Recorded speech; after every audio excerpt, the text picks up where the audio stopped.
আমি যখন পরিবারে থাকি এবং পরিবারেই আমার জীবনের সর্বোচ্চ সময় কিন্তু কাটে পরিবারের মধ্যে।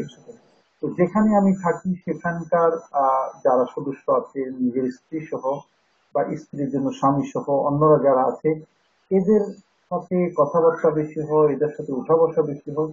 এবং এই উঠা বসার মধ্যে আপনার হয়তো কারো আহ কথায় বা আচরণে অপরাধ দেখা দিতে পারে, এবং সেই অপরাধটা দেখে সেখানে এটাকে টলারেট করার একটা বিষয় চলে আসে। এখানে কিন্তু ধৈর্যের শিক্ষা, এবং সেই ধৈর্যের শিক্ষা রমজান মাস আমাদেরকে দিচ্ছে। আবার পিতামাতা সন্তানের প্রতি, সন্তান পিতামাতার প্রতি, এই যে ভাই বোনের প্রতি, এখানে কিন্তু সহমর্মিতার একটা প্রশ্ন, এবং সেই সহমর্মিতার শিক্ষা কিন্তু পবিত্র মাহে রমজানের মধ্যে আছে।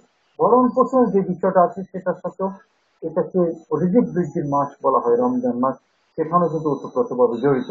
আপনি দেখুন সহমর্মিতার কথা যেটা বলছিলাম, যে সন্তান পিতামাতার প্রতি, পিতামাতা সন্তানের প্রতি, ভাই বোনের প্রতি, বোন ভাইয়ের প্রতি, এই যে সহমর্মিতার একটা যে, এবং রমজান আমাদেরকে যে সংযমের শিক্ষা দেয়।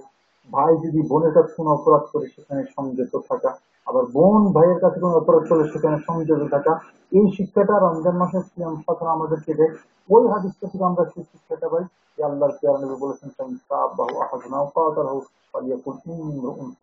তোমাকে যদি কেউ গালি দেয় অথবা যদি তোমাকে কেউ আঘাত করতে আসে তাহলে তুমি বলে দাও আমি রোজাদার। সংযমের চমৎকার ভাবে আপনি বলছিলেন যে আসলে এই যে একটি কথাই যথেষ্ট বলে গেল, কিন্তু আরো কথা আপনার কাছে শুনবো বিরতির পর। সুপ্রিয় দর্শক, আজকে ছোট